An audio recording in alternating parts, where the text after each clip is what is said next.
अस्सलाम वालेकुम नाज़रीन, मैं हूं नदीम ज़ईम एक नए वीलॉग के साथ। और आज के वीलॉग का टॉपिक है कि क्या मिडल ईस्ट की जंग को ख़त्म किया जा सकता है और कौन सा सदर, कमाला हैरिस या डोनाल्ड ट्रंप, दोनों में से कौन होगा जो मिडल ईस्ट के हवाले से दर्द दिल रखता है।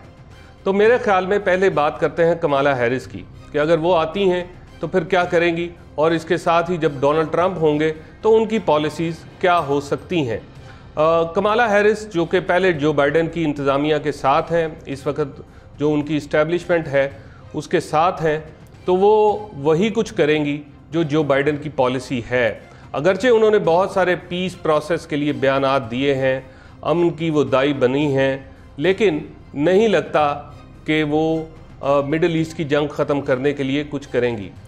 जब भी मिडल ईस्ट की ख़बर आती है, गज़ा से या लेबनान से ख़बर आती है, तो आप देखते हैं कि वहाँ पे कटे फटे बच्चों के चेहरे हैं, ख़वातीन हैं, और एक दर्दनाक सी तस्वीर सामने आती है। ऐसे हालात में कमाला हैरिस कभी भी इस चीज़ को ऑन नहीं कर सकती कि वो इस जंग के प्रोसेस को जारी रखेंगी। मगर दूसरी तरफ ये भी हकीकत है कि अक़वाम मुत्तहिदा में जैसे जैसे करारदाद पेश की गई इसराइल के ख़िलाफ़ और जंग बंदी के हक़ में, तब अमेरिका ने वीटो किया, और वही इंतज़ामिया थी जो बाइडेन की, जिसका हिस्सा है कमाला हैरिस।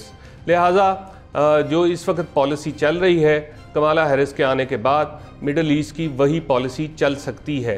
इसमें कोई शक नहीं है कि कमाला हैरिस पीस प्रोसेस के बयानात दे रहे हैं, मगर उनकी पॉलिसीज़ जो हैं वो स्टेट पॉलिसीज़ वो यही है। दूसरे नंबर पे ये भी बात किसी से ढकी छुपी नहीं कि कमाला हैरिस जो हैं वो इस्टेब्लिशमेंट की मंजूर नज़र हैं, अमरीकी इस्टेब्लिशमेंट की, क्योंकि दूसरी तरफ डोनाल्ड ट्रंप जो हैं वो अपनी इस्टेब्लिशमेंट को नहीं मानते हैं। अब आ जाते हैं डोनाल्ड ट्रंप की तरफ। तो वो आपको दिन 15 मई का दिन याद होगा 2018 में, जब डोनाल्ड ट्रंप की बेटी जेरूसलम गई और उन्होंने जाके वहाँ पे अमरीकी एम्बेसी का इफ्तिताह कर दिया था।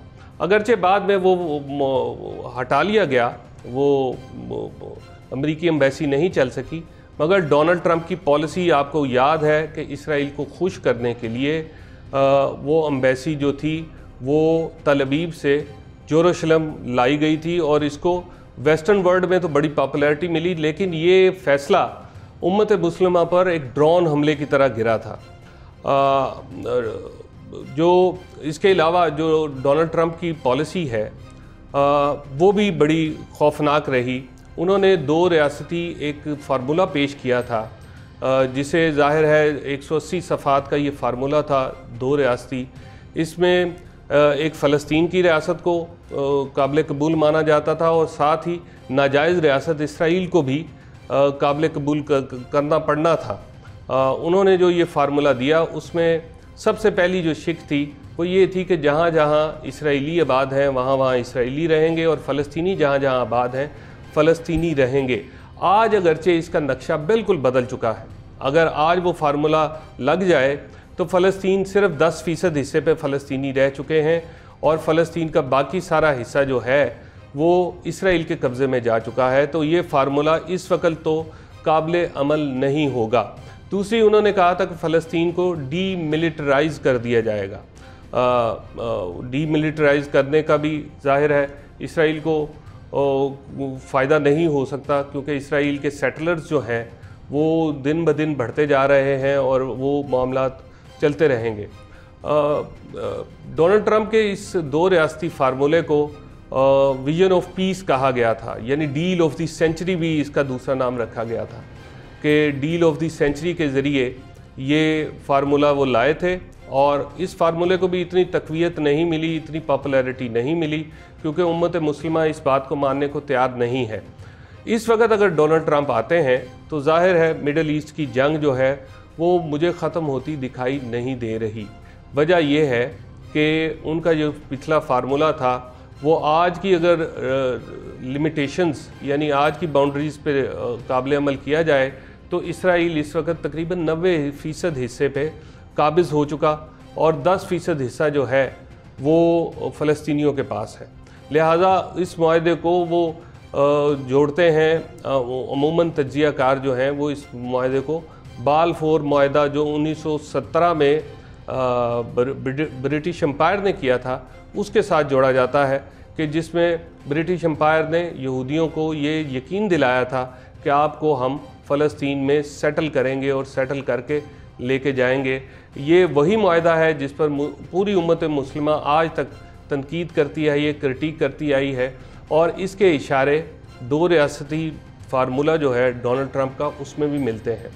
दूसरी तरफ बड़ी उम्मीदें लगाई जा रही हैं पाकिस्तान के साथ कि पाकिस्तान में सियासत का जो हालात हैं वो डोनाल्ड ट्रंप के आने से तब्दील हो सकते हैं।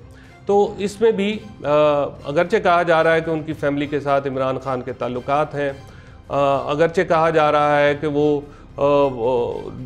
जो बाइडन की जो पॉलिसीज़ पाकिस्तान के हवाले से पीछे रही हैं उनकी मुखालफत करते हुए वो यू टर्न लेंगे और थोड़ी सी तब्दीली लाएंगे, मगर ऐसा नज़र नहीं आता, क्योंकि अमेरिका की जो पॉलिसीज़ हैं वो पूरी दुनिया के ममालिक के लिए रखी जाती हैं, और उनकी जो प्रायोरिटी रहती है वो हमेशा से ये रहती है कि how to be a number 1 super power, कैसे रहना है दुनिया में। इसके लिए वो अपनी पॉलिसीज़ डिफ़ाइन करते हैं, और कहा यह भी जाता है कि वो हुकूमतें बदलने, लाने और ले जाने में भी किरदार अदा करते हैं। और जो पाकिस्तान में रजीम चेंज इमरान खान का हुआ उसका भी आज तक यही इल्ज़ाम है कि जो बाइडन इंतज़ामिया ने उसमें अपना किरदार अदा किया था। अब अगर उस चीज़ को देखा जाए तो पाकिस्तान पर जो डोनाल्ड ट्रंप के आने के असरात मुरतब होंगे, उसमें सबसे पहली चीज़ तो ये होगी कि चीन के साथ, चूँकि डोनाल्ड ट्रंप के ताल्लुकात अच्छे नहीं रहे, उनके दौर में भी नहीं रहे, और पाकिस्तान को CPEC बनाने में चीन जो है वो दबाव डालता है। चीन कहता है तो पाकिस्तान का जो CPEC मंसूबा है उसमें कुछ लेन देन हो सकता है, और अगर हमें अमेरिका के साथ अच्छे ताल्लुकात रखने हैं तो जाहिर है CPEC में थोड़ा सा रद्दोबदल मुमकिन हो सकता है। दूसरे नंबर पर अगर डोनाल्ड ट्रंप आते हैं तो वो क्या करेंगे, वो चाइना के साथ, चाइना को, उनकी पावर्स को महदूद करना चाहते हैं दुनिया में। जाहिर है चाइना एक उभरती हुई सुपर पावर है, तो वो चाहेंगे कि भारत को ज़्यादा अहमियत दी जाए, जैसा कि डोनाल्ड ट्रंप की पहली रजीम में हो चुका है। ऐसे हालात में अगर भारत को अहमियत देता है डोनाल्ड ट्रंप की हुकूमत, तो वो पाकिस्तान की मुखालफत हो सकती है वहाँ पे भी। और तीसरे नंबर पे हमारे जो फाइनेंशियल मामलात हैं उसमें IMF का जब भी हमें कर्ज़ चाहिए हुआ तो हम अमेरिका के पास गए, और अमेरिका का चूँकि वोट बैंक सबसे बड़ा है IMF में, तो उन्होंने हमें सपोर्ट किया और हमें कर्ज़ प्रोग्राम मिलते रहे। ऐसे हालात में हमें अमेरिका की ज़रूरत पड़ेगी। आज के वीलॉग के लिए इतना ही। मिलेंगे अगले वीलॉग में किसी अगले टॉपिक के साथ। तब तक के लिए इजाज़त दीजिए। अल्लाह हाफ़िज़।